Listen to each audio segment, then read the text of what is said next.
Hello mga katoma, mga katatay, mga kapatay atay! At dahil 3,780 na tayo sa YouTube, napag-isipan ko ngayon na makapag-vlog. Oy, vloggers na yan. Content creator na yan talaga. Grabe na to.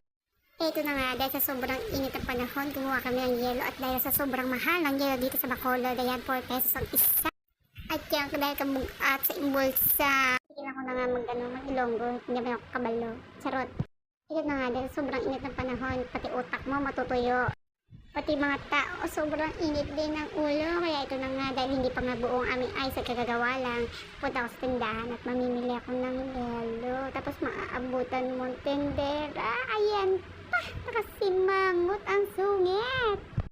Ayun na nga, dahil bumili ako ng yelo sa kanya at 6 na piraso lang, kailangan pumunta sa kabilang tindahan at bumili ulit. Buti na lang at sobrang lapit lang din ng isang tindahan kasi kung hindi, matutuyo ang utak ko sa sobrang init.